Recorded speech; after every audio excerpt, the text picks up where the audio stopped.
публика, госпожи и господа, скъпи гости и приятели на Българския културен институт Будапеща.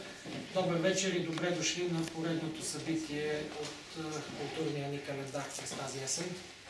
Tisztelt közönségünk, drága barátaink, hölgyek, milyen tisztelt hölgyek és urak!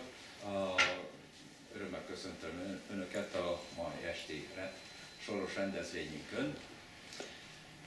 Изключително удоволствие предизвиква у мен фактът, че за месец и половина успяваме за втори път в тази зала да правим премиера на издание на унгарски язик на популярен български автор.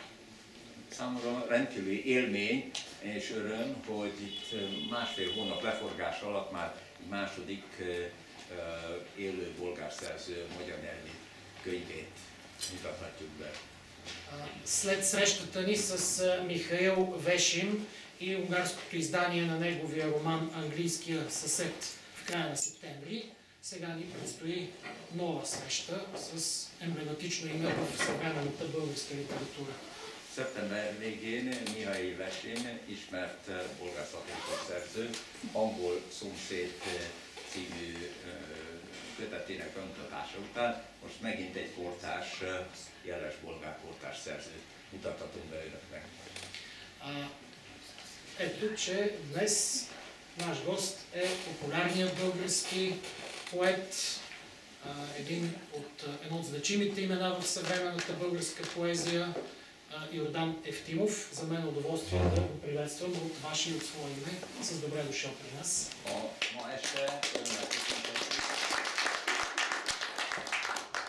Neves és népszerű bolgár költőt, Jordan Eftimovot.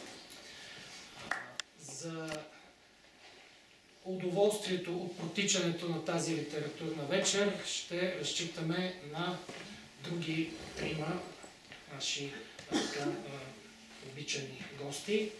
Георг Сонди, популярният българист, преводач и човек, който е превел на унгарски язик десетки хиляди страници българска качествена стойност на литература.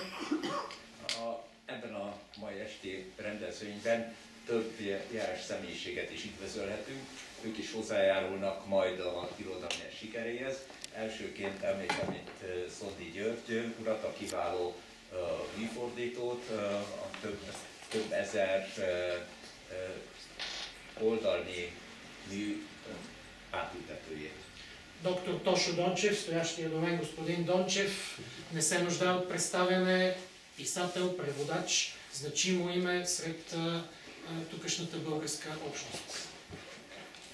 Rólam van szó, Tosó Doncsev író, költő, illetve műfordító, sok irodalmi est résztvevője. Вярвам, че ролята му тази вечер далеч няма да бъде само като преводач, предвид познанството му с поета Йордан Евтимов. Bízom benne, hogy jelen esetben estünkön nem csak mint fordító, tolmács fog szerepelni, figyelembe véve azt, hogy közeli ismerőse Jordan Eftimovnak. И сред нас е също и авторът на послеслова в стихосбирката на Йордан Евтимов, известният унгарски писател Ласло Мартов. За мен е удоволствие да го приветствам. Öröm, hogy körünkben üdvözölhetjük a jeles magyar írót, költőt, Márton Lászlót, aki a kötet bemutatásában segítségünkre lesz ma este. Специална благодарност за присъствието и на негово превъзходителство господин посланник Полендаков, за това, че за пореден път уважава наши събития. Számomra különös öröm és megtiszteltetés, hogy üdvözölhetjük Krisztó Polendákov főexcellenciáját, a bolgár köztársaság rendkívül is meghatalmazott nagykövetét.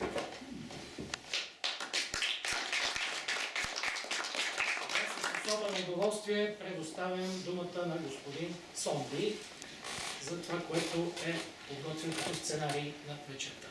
Hát akkor átadnám a szót most Szondi Györgynek, az első házigazdájának, aki tulajdonképpen a forgatókönyv szerzője és egyben. Parancsolj!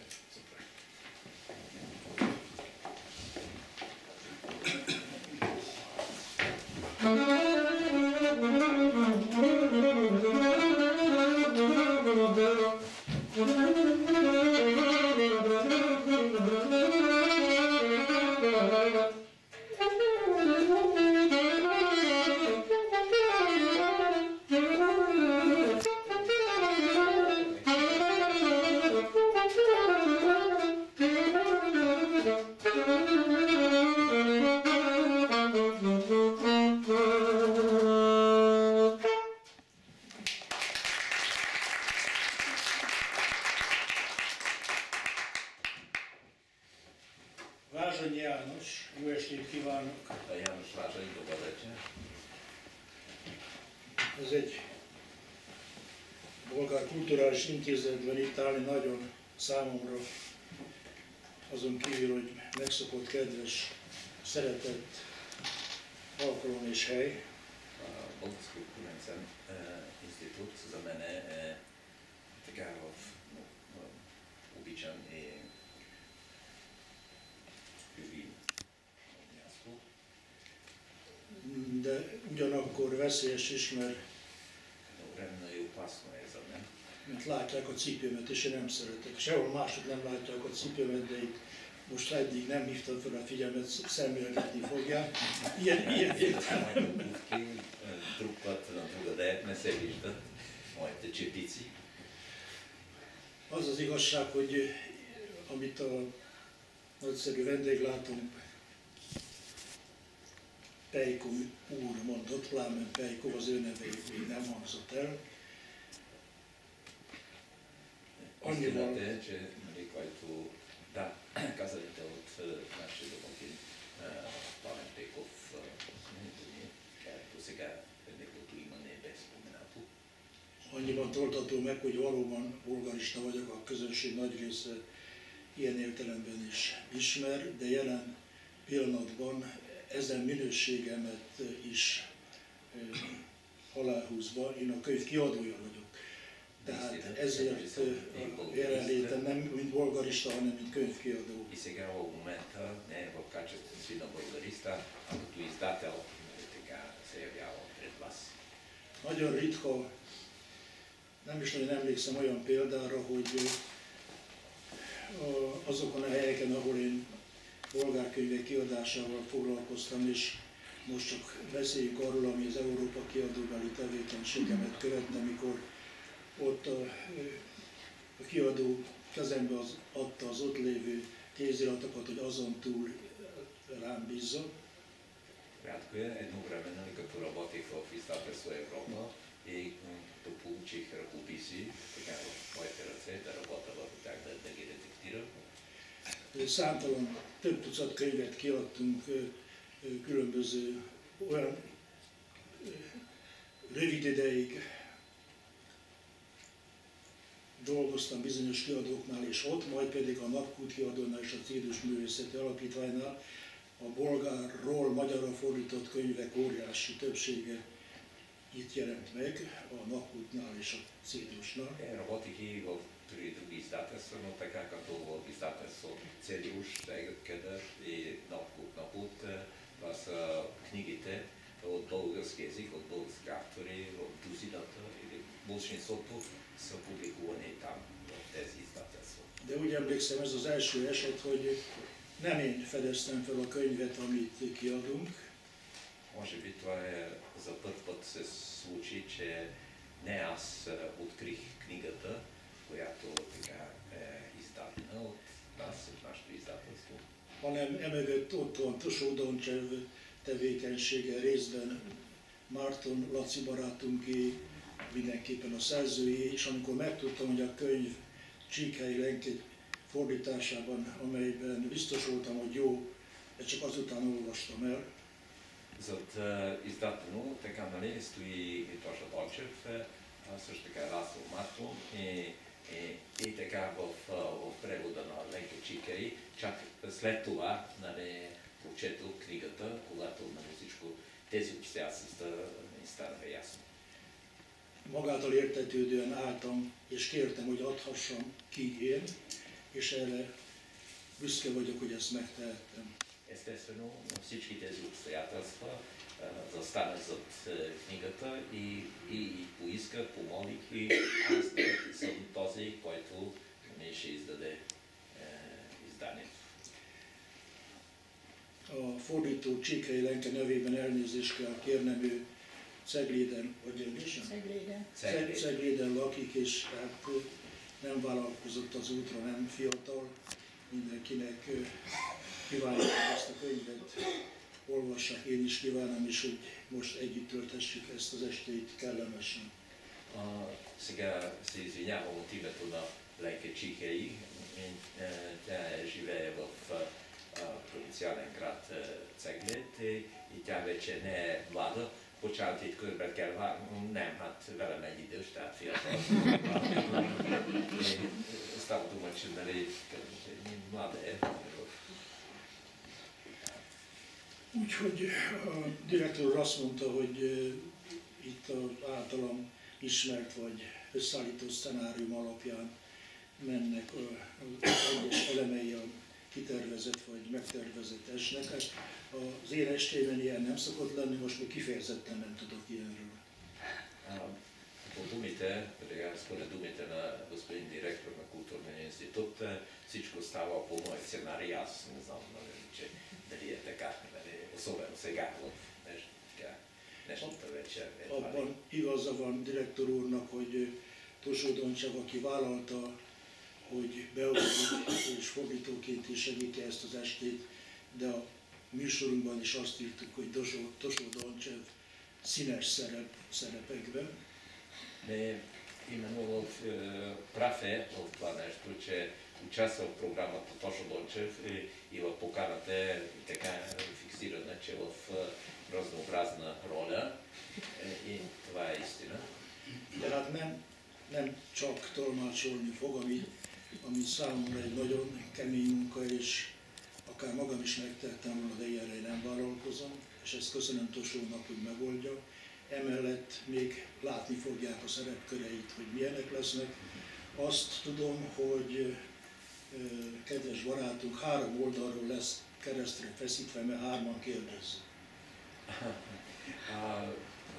Сега ще видите, нали, в Тошо Дончев в различни роли, не само като преводач, но така в други, така защото нашия скъп гост, поета, ще бъде разпънат на кръст от 3 души. Може би не zlodei. Késről veszem mindig észre, a felvétel készül, felveszük az egész estét, ami Naput Online-on látható lesz, és amikor ezek a felvételek elkészülnek, veszem észre, milyen sokat beszélek. После се сетих, че всичко се заснима в цялата вечер и чак тогава се сещам, че така съм бълбрив и прекалено много говоря. Úgyhogy átadom a szót, gondolom először Márton Laci barátunknak, aki... Добре, чакай. Значи сега има думата, предавам думата. Márton azt mondta, hogy моя приятел. Arra gondoltam, hogy a Tosónak fordítsa, mert most egy hosszabb mondat, hogy Márton László könyveinek több bolgár fordítása is van, és úgy tudom, hogy ez a találkozó is közöttük úgy jött létre, hogy a bolgár bemutatókon, a Magyar Kulturális Intézetben általában Jordan Eftimov volt az estnek a kritikus vezetője, tehát ismerik. Nem tegnap óta ismerjük egymást. Hát ez Само това, нали, като обяснение, че стари връзки свързват двамата поети-писатели, защото в литературните вечери в Културния институт в София, Унгарския културен институт, книгите, изданията на László bяха представени от Иван. És ezért nagyon örülök, hogy elvállalta a nagyon tartalmas utószónál nagyobb értékű, az általános utószavakat tartalomban és értékelésben, elemzésben felülmúló sok-sok oldalra tetézte meg ezt a könyvet. Изключителна радост за мен, че Ласло от Мартун пое ангажимент да напише послесловно. Това е като много надминава рамките на такъв жанр, а има така в дълбочина анализира поезията на Йордан Ефтимов. És a hosszú bevezetés után nem ígérem, hogy nem fogok még kotyogni közbe, de szokatlanul. След дълъг увод не ви обещавам, че няма така да трънкам и така е в процеса на literatúrta вечер. De hogy a kedves barátunknak az íhlete még erősebb legyen, és ebben a felesége is segíts, és szokatlanul korán szeretném ezt a virágszál a feleségének átadni, és nem tudok lejönni. Да, и сега нали, да вдъхновя моя приятел и поет, така да поднеса тази роза на неговата възлюбена съпруга. И сега нали, помолих, защото не мога така да следва от сцената. Толкова. Ennyi? Úgyhogy szólaljál meg, légy szíves. Most jön zene valamint, és én is pihenjek egy kicsit. Legyen szíves, kedves igazgató úr, ahogy mondtam, a mozgó az est összeállítása. Annyit tudunk, hogy a barátunk azt kérte, ne legyen színész felolvasó, hanem mi olvasunk a verseiből. Olvashatok meg szívesen. Да, става дума, че нали, казваме и на директора, тази вечер няма артист, професионален артист да чете, така да декламира стихотворение на нашия български приятел, а нали, те ще четат така от... Ако разрешите да кажа, аз самия предпочитам това. Първо, защото поне в България актьорите много патетизират, много патетично изпълняват. Това не е най-добре за тази поезия. И второ, защото когато няколко души прочетат стихотворение, така да се каже, става ясно, че сме общност, че сме приятели, а не някой, така да се каже, много специален майстор на изпълнението.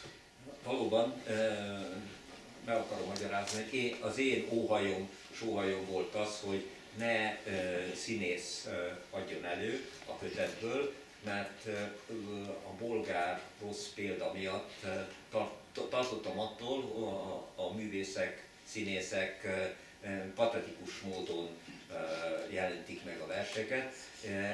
Ezek a költemények meg messze vannak a pátosztól, ezért sokkal jobb az, hogyha irodalombarátok, értők olvasnak fel a kötetből.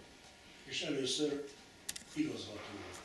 De ez a pröpött direktúra. Nem lepődik meg, készült, úgyhogy tessék meghallgatni előadóművész barátunkat, Lámen Fejkú. Значи той не е изненаден, защото предупреден, подготвен. И сега слушайте наш декламатор, изпълнител Пламен Пейков. Да, благодаря, но преди това само да кажа, че до голяма степен споделям казаното от Йордан, защото и аз съм си мислил по подобен начин. Ние в последно време също сме станали малко праволинейни в института в това отношение. Викаме артисти, един и същ човек чете текстове, може и да стане малко отекчително. Някой път ще раздадем роли и на, така за изненада и на част от публиката в подобни бъдещи събития. Én nekem is egyetértek azzal, amit a tisztelt szerzők mondott, hogy sajnos van egyfajta ilyen patetikus beállítóság, és sok esetben a színészek így jelentik meg a verseket. Ezért most arra törekszünk, hogy változatosságot vigyünk az előadásba, legközelebb majd a közösség soraiból is kérünk fel valakit, hogy Гответе се за изненади в следващите литературни вечери. Започваме с Покорената крепост. Покорената крепост. Беше престанал да мисли тази крепост като проблем. Изминаха години, откакто изби половината й население, а останалите го честваха като владетел на света. Остави за свой наместник не най-сигурния си, но иначе безжалостен воин. Вероятно трябваше да предположи, че жителите имат нужда да ги ухажва с височайши посещения, при които да блести с още една нова жена, с периодични обезглавявания на фона на още един красив залез, едногодишни освобождавания от данъци, последвани от удвоени данъци, рокади на гарнизона, внушаващи уважение. Вероятно, ако не беше приел, че тази крепост е вътре в сърцето му, нямаше да се наложи да кърви пред стените й в този утренен час на година, която няма да остане в историята.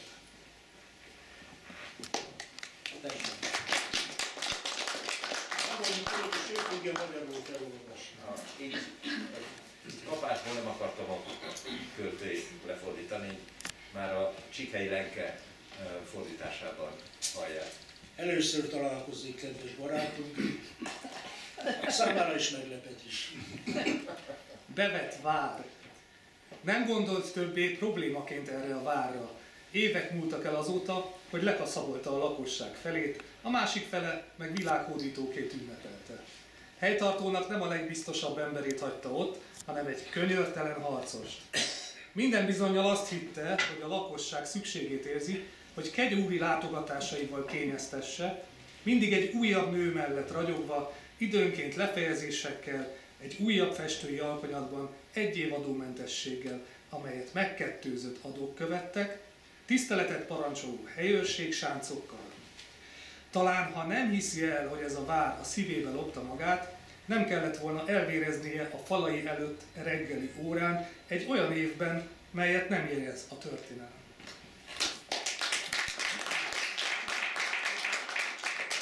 Vázsonyi János.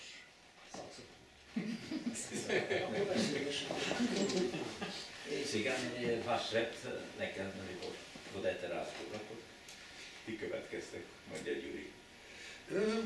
Hát először is olvasói benyomásaimról szeretnék beszélni. Преди всичко искам да споделя моите читателски впечатления за книгата. Szóval nekem ez a kötet nagyon tetszett. Първо, така много ми хареса този том.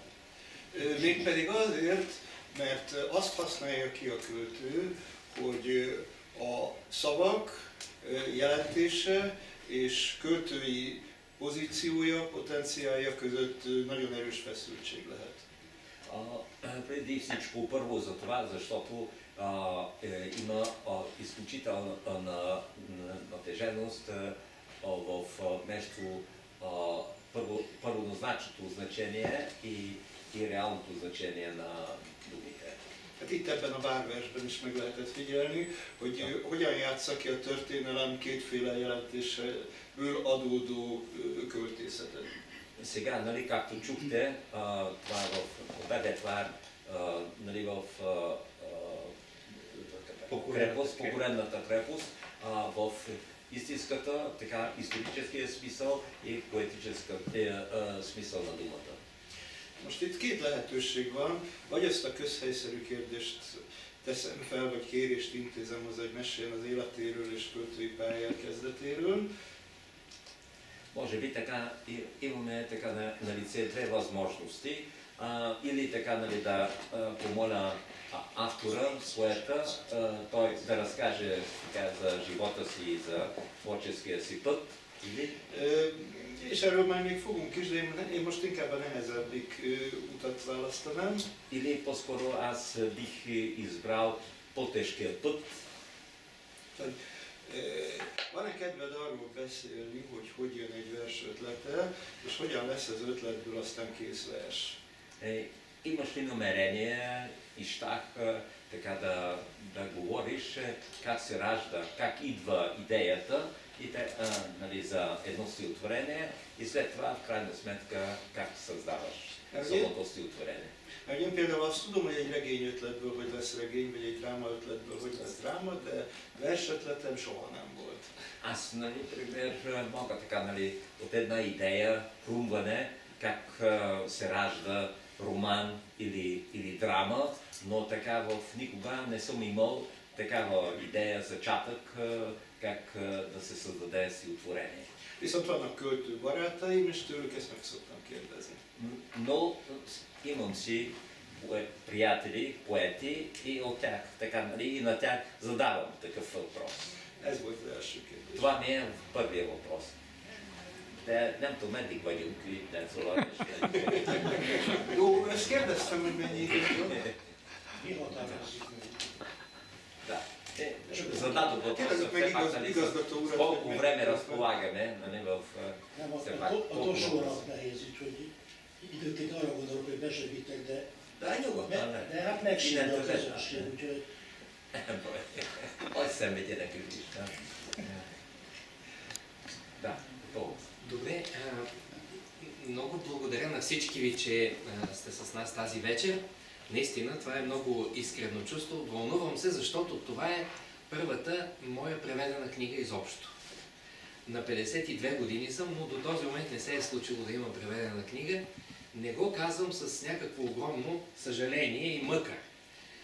По-скоро с радост, защото един от любимите ми български поети, Биньо Иванов, на когото съм посветил едно от стихотворенията вътре в тази книга, то се казва "Какво не успях да кажа на Биньо Иванов", първата му преведена книга беше на унгарски. И то на доста по-голяма възраст от тази, на която съм аз в момента. Nem könnyű erre a kérdésre válaszolni, annál is inkább, mert megoszthatom önökkel azt az érzést, hogy ha már 52 éves vagyok, de ez az első olyan kötetem, amelyet idegen nyelvre fordítottak le. És nem minthogyha nem élet az életen nélkül, de mégiscsak egy példát mondhatnék, hogy Binió Ivanov költő barátom, aki szentileg itt szerepel a kötetben is, ő sokkal idősebb, de őnek is az első külföldi idegen nyelvre fordított kötete magyarul jelent meg. Но на въпроса за това как се раждат стихотворенията, не е тайна, че мнозина пишем литература, защото самите ние сме чели литература, четем литература, но разбира се в наши дни огромно влияние ни оказват и другите изкуства, киното, например. Така че всъщност тези стихотворения са отговор към предизвикателство, мисловно и емоционално, което съм получил от другите pисатели и poeti. Ha mégiscsak az első feltett kérdésre válaszolnék, hogy miért és mi késztet arra, mi váltja ki belőlem, hogy verset írjak, hát akik mi költők vagyunk, ők irodalmat olvasunk, költészetet olvasunk, és ennek ránk gyakorolt hatása van, de a mai világban nem csak a könyvek világa vesz körül minket, hanem a film, színház, zene, ezek mind egyfajta ihletgerjesztő impulzusok. Но все пак, в същината, коя е причината да се напише едно стихотворение? De hát mégis a lényeg az, hogy mi váltja ki azt, hogy miért is írok egy költeményt. При мен никога не е въпрос на болка, която, така да се каже, да искам да отоля и отеша с текст. Számomra ez nem fájdalomból fakad, születik, hogy azt szeretném megosztani, és ezt kifejezni. А радост от това, че съществуват загадки в живота ни. Hanem inkább öröm, hogy talányok vannak az életünkben.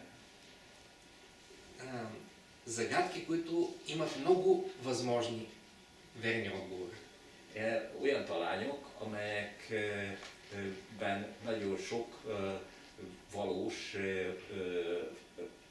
választ nyerhetnek el. Така че всъщност за мен образеца за добра поезия може би е висшата математика. Számomra mondhatném, hogy a jó költészet példaképje a felsőfokú matematika. Или свободния джаз. Vagy pedig a free jazz. Ja, akkor most jön. Most befejezte a szerelést, láttam egész Igen, itt szerelem. Muzsika kész.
Ázsony János nem szerepelt a meghívóban, mert meglepetésnek hívtam meg, és szerintem oldja az estet, és a Tosót is egy kicsit mentesíti, és köszönjük szépen, még többször is fog játszani meg. János Vážení не бил включен в програмата, в поканата, така като приятна изненада и облегчава и работата на Тошо.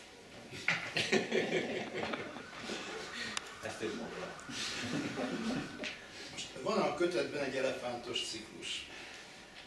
В този том има един цикъл, каза слона. Елефантология. Elefantológia, да. Az, hogy a tudomány hogyan jelenik meg a versekben, ez egy külön kérdés lesz majd, de most erről nem beszélünk. Да, ще има друг въпроси, как науката се проявява в поезията, но сега не е така. Minden ciklus cím valahogy a tudománnyal függ össze. Във всеки цикъл, в този том, по някакъв начин е свързан с науката.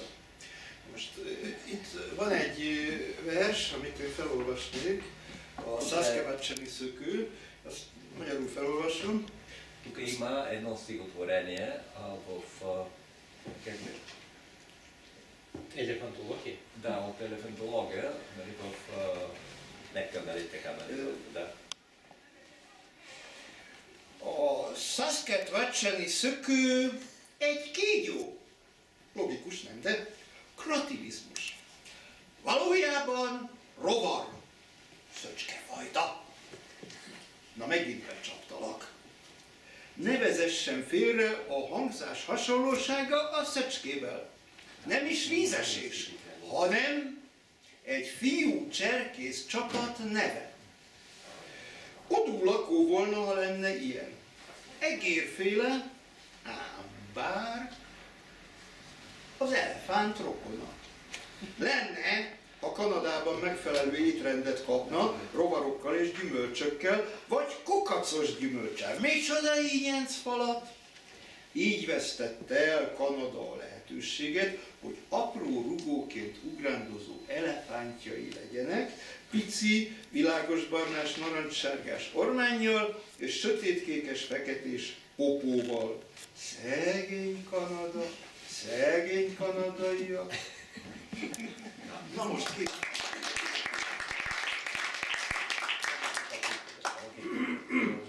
Csak majd bolgár Csak érdemes. persze. Ne felejtsük el, hogy a Magyar Szövet Csíkhelyileg éneklő szövetét. Fordítóként tudom, hogy hangsúlyozni kell a fordító nevét, Csíkhelyileg. És a bolgár szerző az meg a Jordán Ефтин. Може би все пак да помоля точно да помогне пак с превода само на нещо предварително. В класическата гимназия в София, в която учих, и по това време, преди 35 години, това беше единственото училище в София, в България, в което се учеше латински и старогръцки.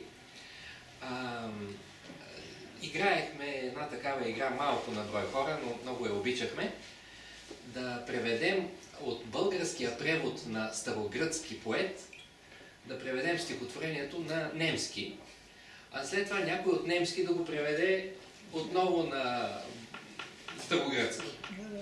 И разбира се, при всички тези преводи се получаваха съвсем различни стихотворения, всяко едно от които беше хубаво по различен начин. Annak idején még boldogult ifjúkoromban, 35 évvel ezelőtt egyetlen olyan gimnázium volt Szófiában, mely klasszikus nyelvetet latinul és ógörögül tanultunk, és hát olyanokat játszottunk, hogy görög, illetve latin szerzőket lefordítottuk németről vissza, és ezekből születtek olyan versek, amelyek önmagukba véve igen élvezetes költeményekként hangzottak, annak ellenére, hogy az eredetire nem hasonlítottak. Most bolgár. Saskatchewanския скукливец. Saskatchewanския скукливец е змия. Логично е, нали? Кракилизъм. Всъщност е насекомо. Вид скакалец. Пак излъгах. Не се подвеждайте от звуковата прилика с скакалец. Не е и водопад, нито име на бойскаутска група. Земеровка би било, ако го имаше. На вид мишка, но роднина на слона. Би било, ако в Канада им предлагаха подходящото меню от насекоми и плодове. Или от плодове с насекоми. Вкусотия. Така Канада е изгубила възможността да има малки подскачащи, като на пружинки слончета, чието хоботче е светло кафяво до оранжево, а дупето тъмно-синьо до черно. Богата Канада. Бедните канадци.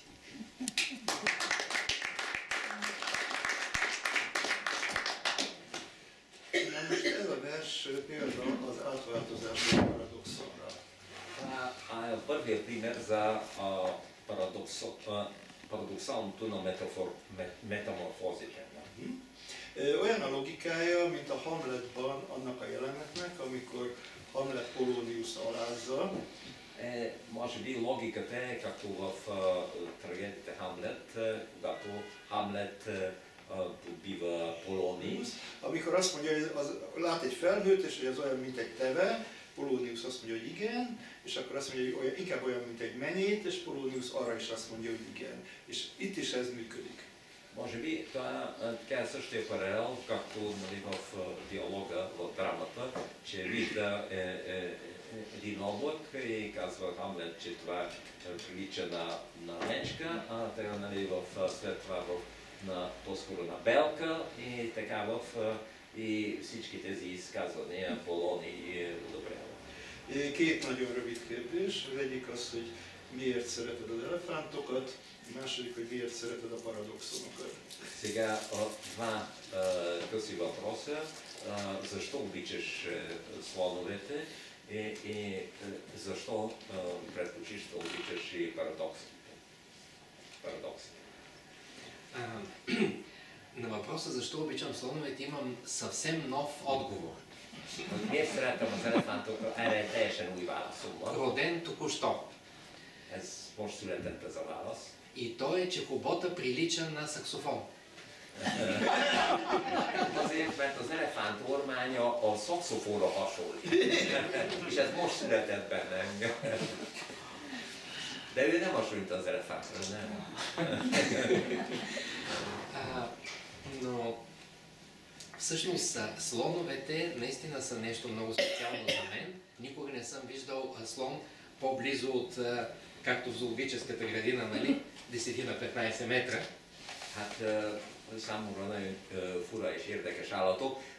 Soha nem láttam közelebbről egy elefántot, mint ahogy általában az állatkertben 10-15 méterre lehet megközelíteni. Но винаги чета и гледам филми, документални, игрални, също чета произведения, в които става дума за слоновете и смятам, че наистина това животно е пример за това, че ние можем да живеем с невероятното до нас. De nagy kedvel, érdeklődéssel nézek olyan filmeket, amelyek az elefántokról, elefántok életéről, környezetéről szól, és arra gondolok, hogy mégis lehet egy olyan élet, amely a hihetetlenséggel egybefonódik. И тук са много малка част от моите размисли и наброски за слонове. Имам още много. Itt nagyon kevés, tulajdonképpen változatok a az elefántról, sokkal több gondolatom és vázlatom van róluk. Но е наистина невероятно, че това животно, което превъзхожда всички на сушата, е склонно да се подчини на човека, а може би не се подчинява, а има свой таен план. Lehet, hogy ugye itt van egy olyan élőlény, olyan állat, amely termetében, erejében minden más állatot fölülmúl, és mégis alárendeli magát az embernek. De lehet, hogy valami titkos terve van. Но наистина възможността да има специална наука само за слоновете ме занимава много.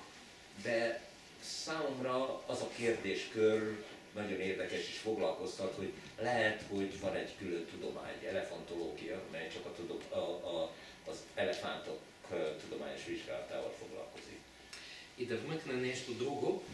В друга моя книга, не в тази, имам един текст, който призовава, когато дойде коронавирусната epidémia.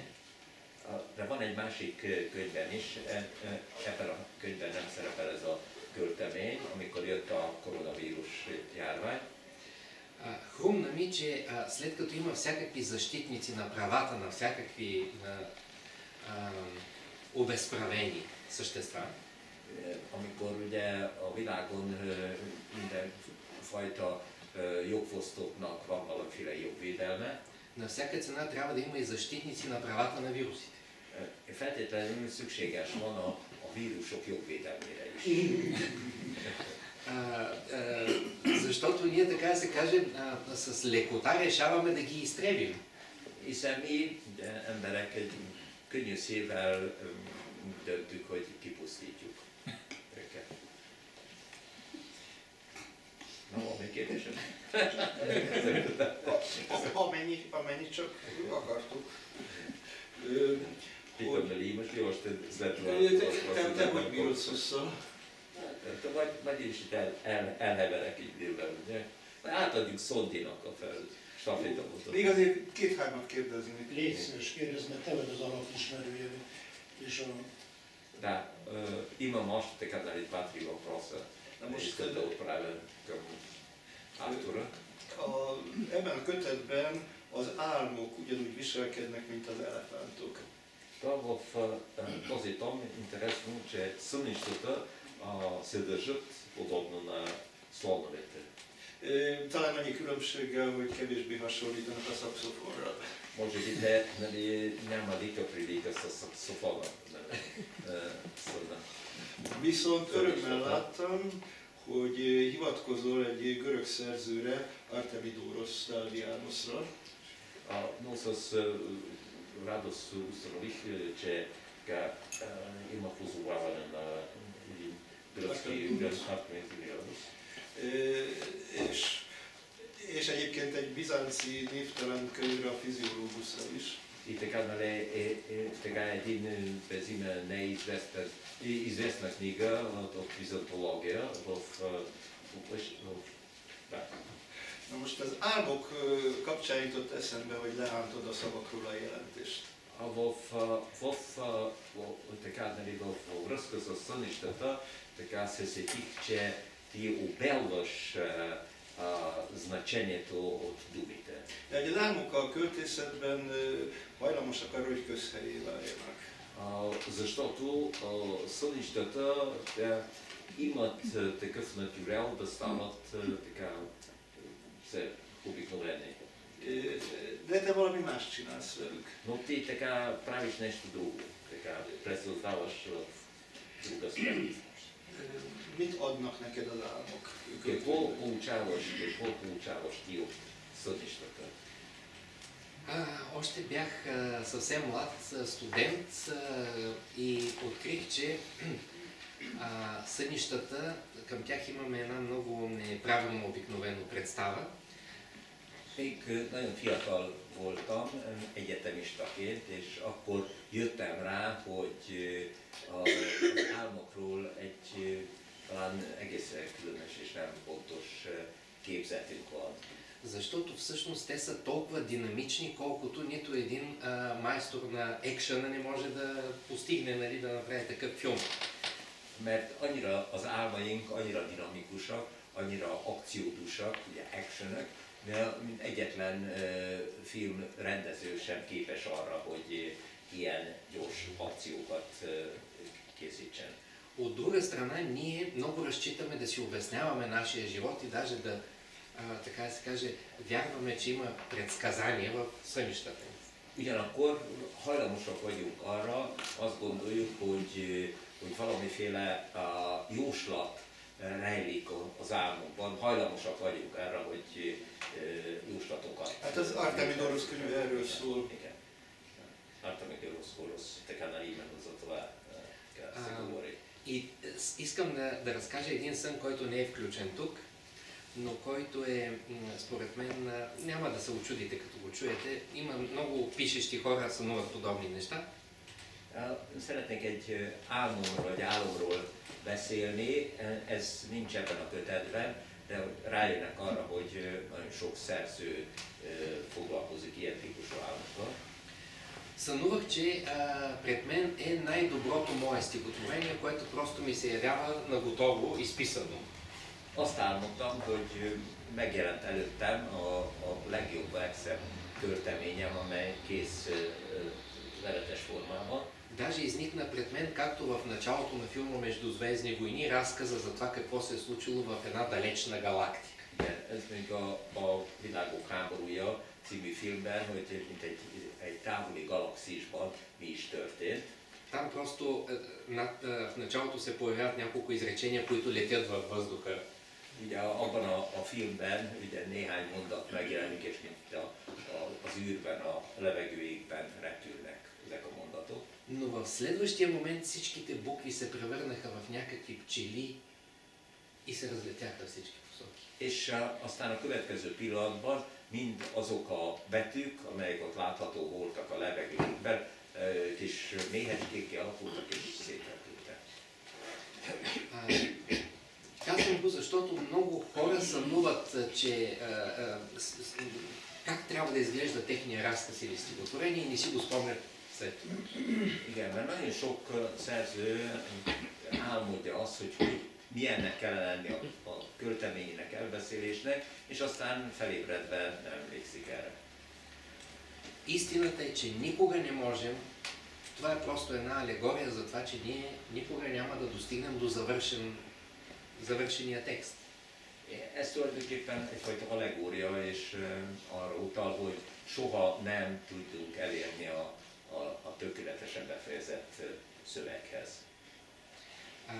Най-важната черта на живота, която го определя според мен, е тайната. Че няма да знаем точно какво ще се случи.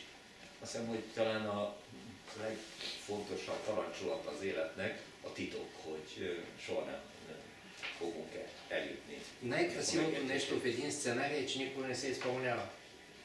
Talán egy forgatókönyvben az a legjobb, ami nem valósul meg.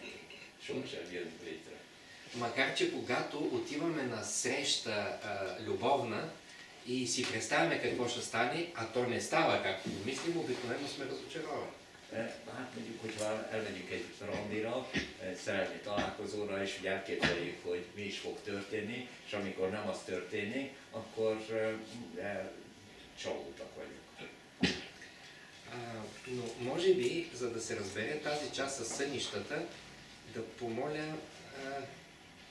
помоля някой за стихотворението Вулкан. Не знам дали самия на László. Igen, talán, hogy mi is történik az álomban, arra kérném, hogy talán Lászlót, hogy olvassa fel a Vulkán című verset. Igen, mi van.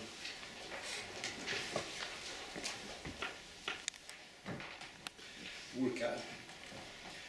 A kozmikus álmok a legviccesebbek. Ma például a délutáni álmomból kivételesen elszúnyókáltam. Délután 5 körül egy atoll mellett ébredtem, amelyen egy álnok működő vulkán volt. És mintha Bruno Bozzetto valamelyik filmecskében lennénk, maga adta értésemre, hogy a szerelem láváját okádja, ha a vulkán nyílásában azonnal felismertem a csókra nyíló, csücsörítő vörös ajkakat. Szukkuba vulkán. Már a régi görögök is vitatkoztak a délutáni álmokon. Egyesek úgy vélték, hogy nem csak hogy elmesélni, de álmodni sem szabad őket. Ez pedig csak úgy lehetséges, ha reggel nem kelünk fel túl korán, és nem fogunk bele azonnal a kimerítő munkába, így aztán nincs szükség arra, hogy délutáni alvással hozzuk helyre magunkat. Artemidoros álomfejtésében, első könyv 7. fejezet, a nappali és éjszakai álom előrejelző funkciói semmiben sem különböznek egymástól. De Démokritosz szerint a nappalira ügyet sem kell vetni a képek instabilitása miatt. Meg aztán szerinte a nappali álom vagy a rossz nevelés eredménye, mert nappal csak a lusta ember alszik, vagy valamilyen testi vagy lelki betegségé. Természetesen kizárólag Arisztotelészre szabad támaszkodnunk. Szerinte, ha az álmot valamelyik Isten küldi, akkor profétai, vagyis más szóval értelmezést kíván. Ilyen álmot csak a bölcsek látnak, mégpedig nem éjjel, hanem nappal. Következésképp. Nem abban van a nehézség, hogy megértsük egy álom jelentését, hanem hogy melyikünk olyan bölcs, hogy rábízhatnánk magunkat a látomásaira.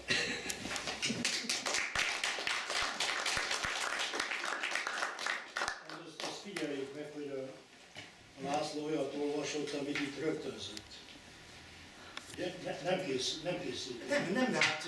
De úgy olvasta, mint aki olyan átéléssel, meg időnként a könyvet félretette és mondta a szöveget, mint hogyha megtanulta volna. Hát már annyira benne van ebben a világban. És nála jobban szerintem magyarul senki nem tudná tolmácsolni. Hát hívjuk fel az igazgató úr figyelmét, hogy alkalmazza. Ja može drupat така, нали, да кажем, господин Пламенчиков, да може така, нали, като артист или изпълнител. На актьор такава. Взем го предвид. На софийската премиера на романа Трудна дипломация на господин Мартон беше поканен един изключителен актьор софийски, Валентин Ганев, който прочете прекрасно отказ. И след това отказ беше прочетен от самия автор. И ние, които се възхитихме на актьора, защото той наистина е много добър, след това просто се поклонихме на прочита на автора. Великолепно. Amikor a László könyvemutó nehéz diplomácia, ez volt a Követjárás nehézsége. A követjárás nehézsége. Követjárás nehézsége, tehát ez volt a leti címe. Szófiai Magyar Intézetben volt egy bemutató, és egy jeles bolgár színészt hívtuk meg, hogy adjon elő belőle részletet, de utána, amikor maga a szerző olvasta, mindannyian elképettünk a nagyszerű művészi előadásmódján. Hát ez a saját műve volt, de most az övé tolmácsolja Blick. Да, това, нали, естествено това бе, нали, не било така, нали, в неговото стихотворение или така, нали, в отказ, а сега е от Прима Виста рецитира твоето стихотворение. Браво. Most, ha már így a szerzőségnél járunk, Става дума така, става дума за авторство. Akkor van egy olyan vers a kötetben, aminek az a cím, hogy az első interpretáció joga. Сега, между другото, има едно такова стихотворение, правото на първата интерпретация, amely a irodalmi alkotás értelmezését, interpretációját összefüggésbe hozza egy feudális szokással.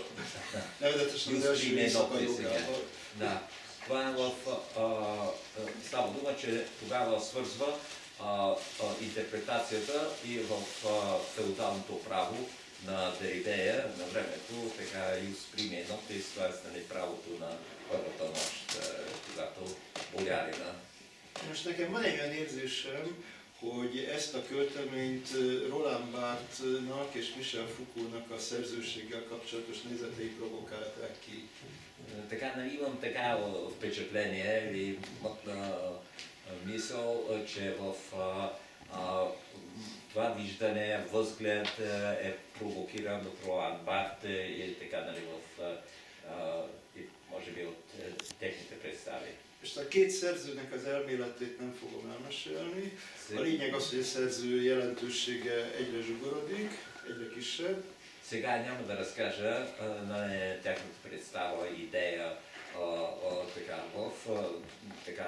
когато значението на автора се повече и повече смалява. A szerző egyfajta szolgáltatás, közvetítés a szöveg és az olvasó között. Автора някакви услуги така се превръща между така в текста и публиката. Ezt úgy nevezi Roland Barthes, de Foucault is azt gondolja, hogy a szerző halála. Ролан Барт или Фуко казва, че това е един вид смъртта на автора. Te mit gondolsz a szerző halála elméletről? Сега, какво мислиш ти за теорията смъртта на автора? Значи в този мой текст, който е едно от многото стихотворения в проза в книгата. Ez egy olyan költeményem, amely vers, tehát prózai formában. В началото коментирам тази ситуация с правото на първа нощ, която обикновено как се схваща. Понеже феодала или болярина, както се изрази господин Дончев, е имал това право да спи с всяка една девица в първата брачна нощ, след като тя току-що се е омъжила. Itt a szerző és szerzőséget egy olyan fajta párhuzamba állítom, amiről már itt szó esett, a középkori joggal, a jus primae noctis, amikor a feudális, a földes úrnak joga volt a frissen házasságot kötött mennyasszonnyal együtt hálni, igen. На нас ни се струва, че така се каже, той винаги е изпитвал удоволствие от това право. А дали е било така? A mi elképzelésünkben talán ez úgy van, hogy a földes úr adott esetben az elhálásban mindig az élvezetet jelentett számára, de valóban így volt ez? От друга страна, в същия текст малко по-нататък, аз решавам да прехвърля тази ситуация върху kommentárra na една tvorba. Ugyanakkor ugye erről ezt a hasonlatot átvelem egy szerzőség ugye kommentárjával állított párhuzamba. Може би трябва така да се каже, не само да очакваме, че автора на едно стихотворение може да го обясни най-добре, но и да го задължаваме да го прави. Igen, lehet, hogy azt mondjuk, hogy ezt annak a jelentését a szerző tudja legjobban, de sőt azt is mondjuk, talán vagy azt hiszük, hogy ez kötelessége is. И ако той откаже да обясни своето стихотворение, да го наказваме. És ha nem hajlandó a saját költeményét megmagyarázni, akkor megbüntetjük. Разбира се, това е шега изобщо с напълно съм съгласен с казаното от Ласло Мартон, че това стихотворение е свързано с мислите на философии като Ролан Барт. Én egyetértek azzal, amit Márton László mondott, hogy igen, itt érintkezési pontok vannak Roland Barthes elméletével, които казват просто, зарежете го този автор, той нещо е написал, но няма никаква власт над творбата си. Ugye azt mondják, hogy hagyjátok, nem foglalkozzatok ezzel a szerzővel, mert megírta, de utána semmi köze már hozzá. Но аз отивам малко по-нататък и искам да го държим отговорен все пак за това, което си е позволил да напише. Én pedig egy kicsit tovább lépek ennél, és azt mondom, hogy felelős azért a szerző, amit megírt. Тоест, автора на едно стихотворение не е някакъв собственик на смисъла. Tehát egy költemény alkotója, szerzője nem tulajdonosa a költeményének, изправен пред нашия читателски съд. nem, hanem a mi olvasói bíróságunk elé van citálva. Játszál, mert én a hasonlóan. Megy az idő. Lehet, hogy a közönség is Jó, vár. közben kérdezem az igazgató urat és téged is, hogy mennyi tartalék van még az estben? Hát jóformán nincs. Saya pitam direktore publika koja koliko trpenja imate ošte. Нямате.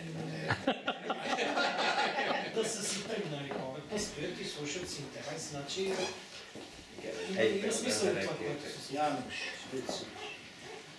Akkor én az álmokhoz szeretnék kapcsolódni, egy Apollo himnuszt fognak hallani. Сега, нали, свързано с сънищата, така един химн на Аполлон, Amit a Delfoi Kincsesház falán találtak, ez egy Apollóhoz intézett himnusz. És това az е egyik, един химн, така, нали, в az egyik, Delfoj, там. és az egyik legrégebbi zenei emlék, ami a töredékben ugyan fennmaradt. Може би това е една от най-старите музикални фрагменти. És hogy kicsit álomszerűbb legyen, összeraktam a kedvenc jazz standardemmel. И така, нали, малко така, нека да прилича така за сънища в мой стандартен джаз музика.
Engedjék meg, én nagyon röstelem magamat, és szándékom volt a Tosótól átvenni, de tökéletesen csinálja, és nem akartam rontani a helyzetet. Most először szorolok meg Volgáról, hátra megérti a barátunk, utána ezt lefordítom, és tényleg a vége felé haladunk, mert sok este van mögöttem, és tudom, hogy egy idő után már ők gyönyörűen ketten elbeszélgetnének. Ez lenne a legértelmesebb része. Сега разбирам, че трябва да преведа. Много се радвам, просто завиждам на то, че толкова великолепно превежда и съм решил вече в началото, че от време на време взимам преводаческата задача, обаче се отказа, като разбрах, че той е невероятен, но в момента вече виждам, че е време поне един въпрос да ти задам. Ти, който си толкова вътре в съвременната българска литература, като критик, нали следиш. И сега знам, че вие двамата най-подходящо, най-дълбоко и истински бихте могли да продължавате тази дискусия или по-скоро общите мисли да разнищате. И се връщам към въпроса. Какво преценяваш, как преценяваш, какво виждаш, какви акценти даваш в съвременна българска литература и по-точно в poezията. Azt mondtam a barátoknak az elejét, lefordítottam magamat a Tosóval kapcsolatban, hogy ő nagyon ismert irodalomkritikus, és egy kicsikét térjünk arányi időre el ettől a mély beszélgetésről, amely kettőjük között folytatódik. Ugye sok este mögöttem is tudom, hogy egy idő után a fáradtság már a közönséget hogyan érinti, és ezért egy új témát, és a vége felé haladva ezt kérdeztem tőle, hogy hogy értékeli a jelenlegi bolgár irodalmat, különös tekintettel a költészetre. Един дълги, дълбок анализ. За да не стане скучно, ще се опитам наистина да отговоря отговорно. И кратко обаче. Как да стане кратко? 90-те години, когато аз бях млад поет, излезаха първите ми книги, аз и моите връстници, например Пламен Дойнов, например Георги Господинов, не се стремяхме, пишехме по този начин, колко добре осъзнато отделен въпрос, да се противопоставим на патоса на поезията преди нас. Röviden szeretnék válaszolni, már amennyire röviden és összpontosítva lehet. A 90-es években néhány barátommal, pláne Dojnovval, akit itt ugye jól ismerünk, és a következő könyv tőle jelenik meg majd ismét magyarul, tehát egy újabb könyvbemutat, ezt én teszem hozzá, majd tőle lesz. Az dobávit, че Пламен Дойнов, когато тук препознавате следващата книга, която ще излезе и ще бъде представен, точно от него ще бъде доведена. Примерно Пламен се... Чакай сега още, нали? A 90-es években néhány barátunk egykorra, tehát a Plámen Dojnovot mondta, de mondhatta Georgi Gospodinov i Dančo, azt tiszi Dančo, koji Vojko Penčer, da. Eno četirima, to je mnogo izvestno pokolение и се говори за тия четирима. Azt, most magyarul kell mondom, tehát arra jutottak, hogy egy kicsit szembehelyezkednek az akkori bolgár költészeti vagy írásmód kánonnak. Azzal a pátosszal.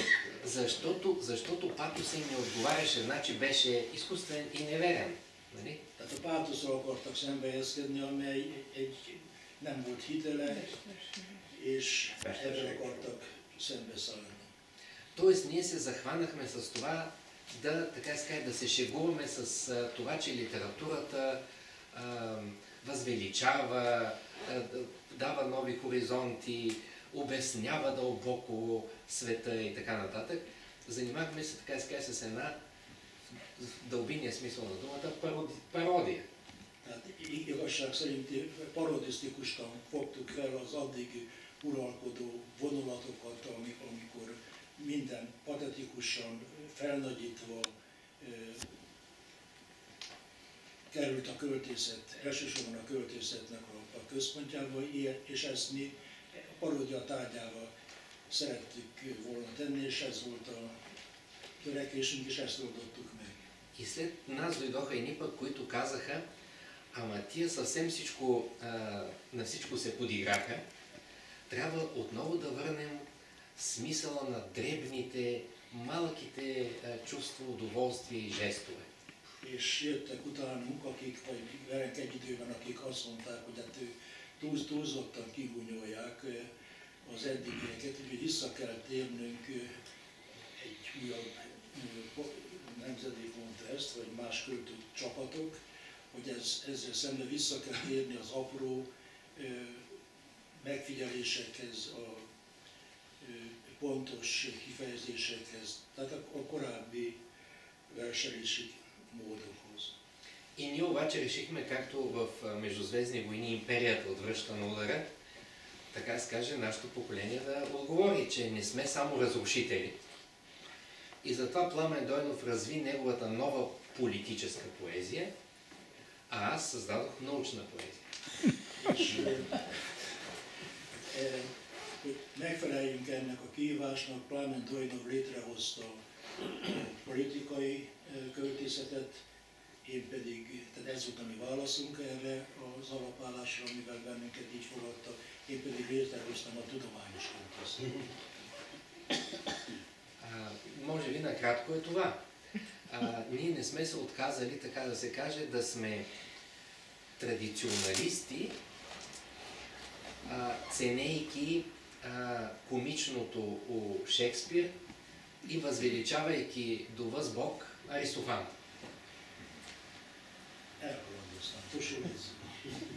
Консерватори сме традиционалисти, защото ценим Аристофан. Tehát Arisztofanészt is nagyra értékeljük, és Shakespeare-t is, tehát mondhatni azt, hogy hagyományőrzők és vagyunk ebben a vonatkozásban.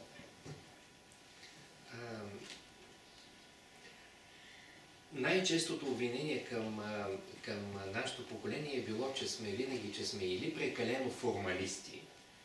Leginkább a mi nemzedékünk, tehát a mi nemzedékünket azzal vádolták, hogy leginkább formalisták vagyunk. Примерно, че правим каламбур до каламбура и в това няма дълбок смисъл. Igen, tehát szójátékokkal zsonglőrködünk, és ennek tulajdonképpen nincs semmi értelme. Или пък, че сме направо нихилисти. Vagy más részben, úgymond, hát nihilistáknak bizonyulunk. А всъщност ние винаги сме смятали по различен начин, всеки от нас, разбира се, че утвърждаваме живота, като се надсмиваме. Mi még az említett kortársainkkal együtt azt mondjuk, hogy életig ellők vagyunk, annak ellenére, hogy kifigurázzuk vagy nevetünk az életet. Не съм сигурен, че мога да направя много широка картина, защото когато не са превеждани много, нали, публиката едва ли познава всички съвременни български поети. Много познава. Poznava se modernisti ozbírky. Most egy vita bontakozik ki, hogy tehát nehéz ezt azt mondani, hogy a közönség alig ha ismeri széles körben a kortárs bolgár költészetet. Szondi György szerint pedig nem áll ez, hiszen már vagy 20 legalább 20 különálló kötet jelent meg kortárs bolgár költők. Може антология. Да. Може ли да кажа нещо за превода? Разбира се, аз не знам унгарски и за мен този език е магичен. Както когато човек не знае един език, той му звучи като мистично съчетание на звуци. Ha megengedik, mondanék néhány szót a kötet fordításáról, bár magyarul nem tudok, és a magyar nyelv számomra egyfajta mágia, különleges mind hangzásban, mind pedig értelemben. Но аз съм сигурен, че преводачката на моята книга е изключителен майстор. De az a meggyőződésem, hogy a kötetem fordítója egy rendkívüli mester. Ще дам пример. Egy példát mondanék csak. Едно от стихотворенията, които се стоят само от един стих. Igen, van itt egyetlen vers szakaszból áll. Се казва бележки по тематичния каталог на Националната библиотека в София. Igen, ez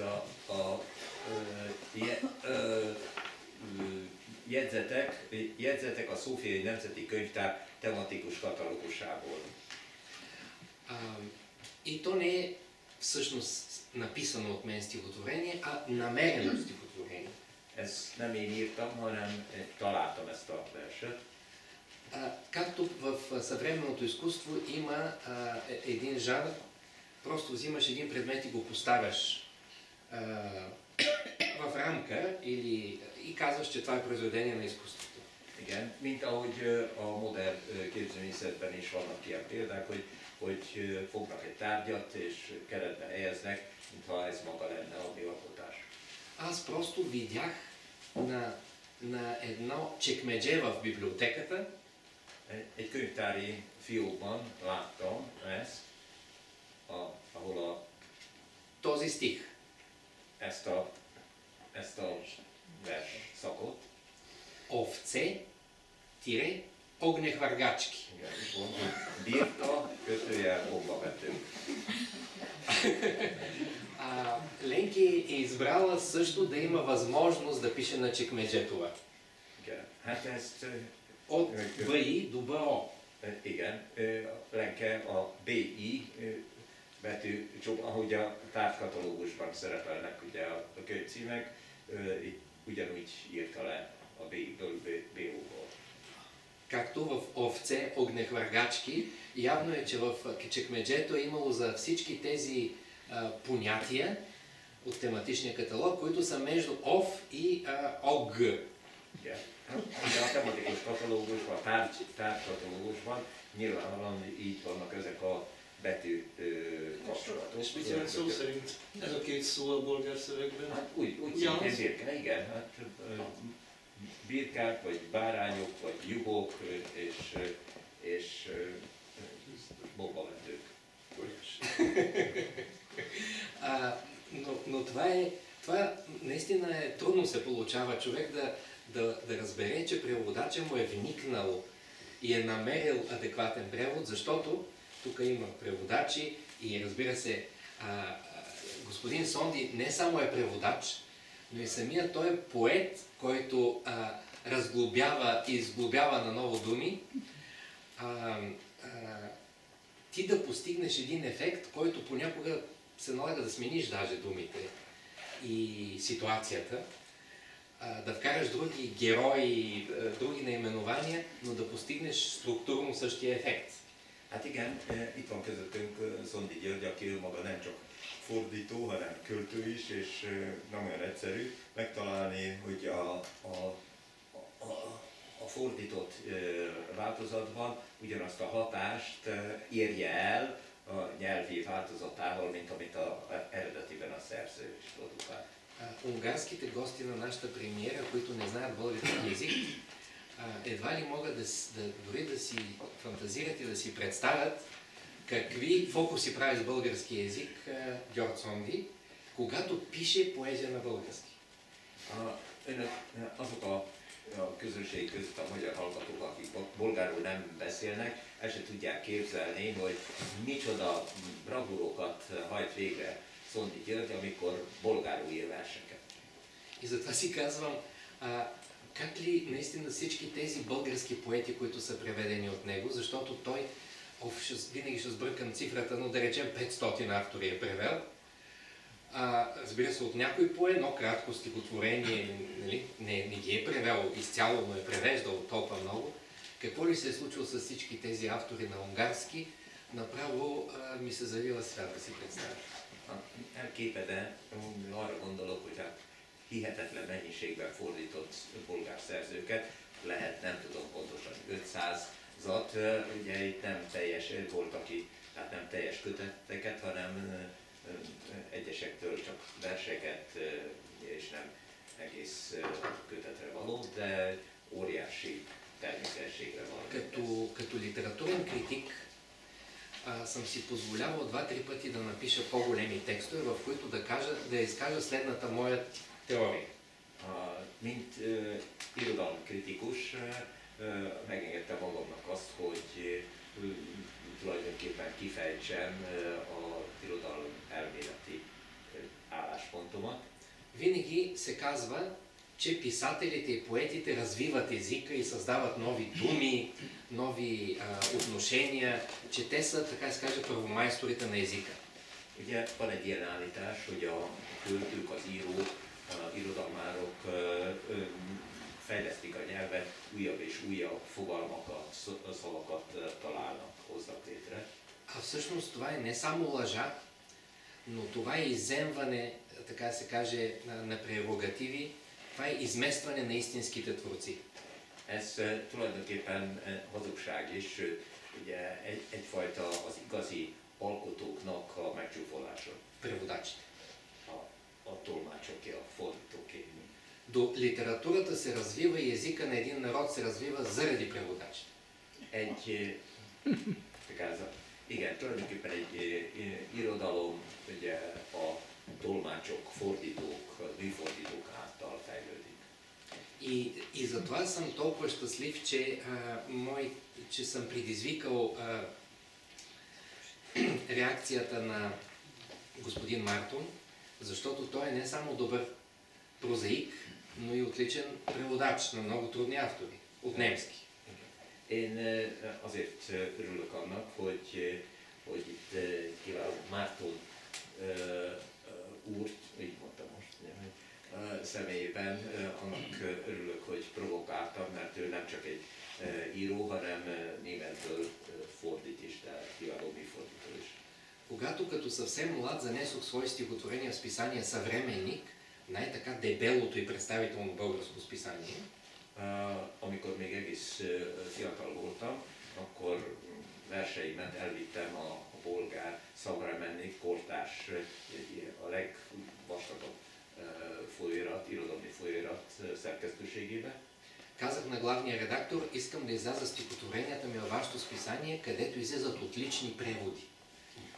Azt mondtam, hogy szeretném ott megjelentetni a versemet, ahol kiváló műfordítások jelennek meg.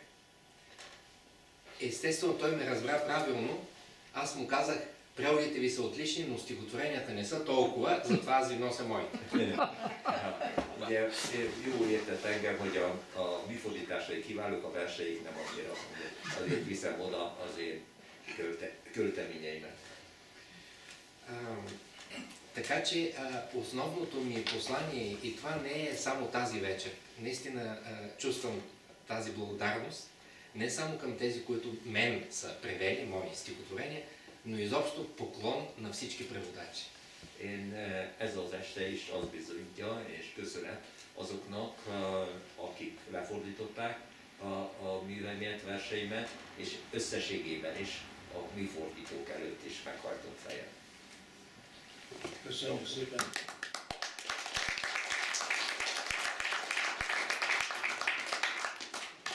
Befejezésszerűen lehet, ugye? Most emléket tudnak rájönni, de ez a verseny. Igen. Szeretném elmondani, hogy ez a kötet, mutasd a bolgát, Zsiakovics. Ez szinte megismétli a bolgárt, nem igazán ikertestvére, de ugyanaz a Damján könyvtervező barátunk, hát Eftimovnak a barátja. Може би така нали, като външност, типография, един вид така дублира българското издание. Damján Damjánov tipográfa. Mindent tőle kaptunk, de tehát a belső elrendezés, a betűtípust is átvettük. Всичко това нали, получихме от него, както и така буквите, така разпределението на текста. De tervezett a magyar kiadáshoz egy nagyon szellemes borítót, költő nevével. Така виждате, на унгарското издание игра така в типография с авторското име. És amikor lehet, most pedig igencsak lehet, szeretném megköszönni azt a munkát, amit Szondi Bence a fiam vitt véghez ennek a könyvnek ilyetén megjelentetéséről. Сега тук искам да изкажа сърдечна си благодарност на сина ми, представени фактически в типографията, споредбата на книгата. Halmai Tamásnak, aki nagyszerű korrektori és jó javaslatokat használó munkát végzett. És meg kell köszönöm a bolgár kisebbségi önkormányzatok mindenkori segítségét a bolgár szerzők magyarországi megjelentetésekor. Ennél a könyvnél is 4 kisebbségi bolgár önkormányzat anyagilag támogatta a kötetet. И също така трябва да сърдечно да благодаря на местните български малцинствени самоуправления и в дадения случай 4 самоуправления подкрепиха така издаването на книгата. A végén még János fog játszani, de az előbb is tapasztalották saját fülükkel azt a különbséget, hogy ha valaki egy nyelvet tudja, de a tolmácsoláshoz nem ért, az milyen, ez voltam én, és azért kérem, hogy a Tosót tessék megtapsolni, mert neki nem ez a szakmája.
Valószínűleg dedikálás itt lesz, és szegény Jordan nem tudja, hogy mennyi ideig nem tud mozdulni.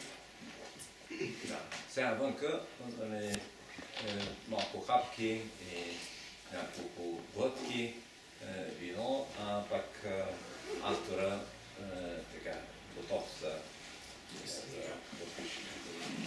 Nagyon köszönöm a közönségnek a jelenlétét, nagyon köszönöm Márton Lászlónak a gazdag jelenlétét, gondolatait és a könyv körüli munkáit.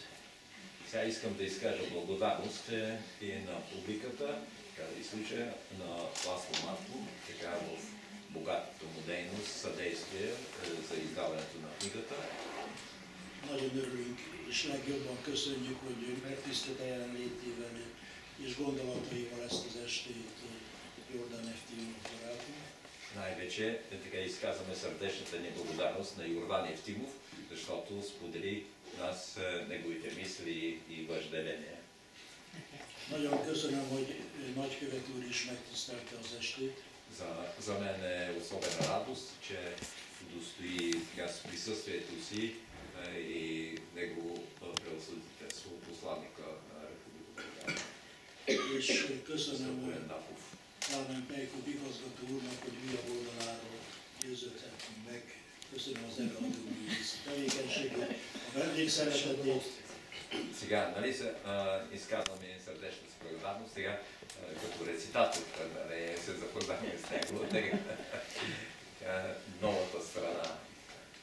Аз на своя ред също бих искал да благодаря и на петимата стоящи пред мен господа за оригиналния, атрактивен, артистичен начин, по който отнесоха посланията на тази наша среща към Én публиката. is köszöntet szeretnék mondani jelenlévő túrnak, akik attraktív módon bemutatták ezt a történetet, és nagyszerű estet varázsoltak elé.